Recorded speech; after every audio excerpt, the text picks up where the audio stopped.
Vi står bag Skills Danmark, fordi vi synes, det er rigtig spændende at være med til at støtte de unge mennesker i deres uddannelse.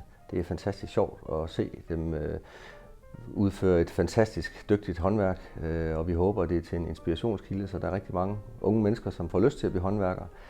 Håndværkere er jo vores målgruppe, så derfor så finder vi det helt naturligt, at vi er med til at sikre, at den næste generation af dygtige håndværkere bliver skubbet godt ud i verden.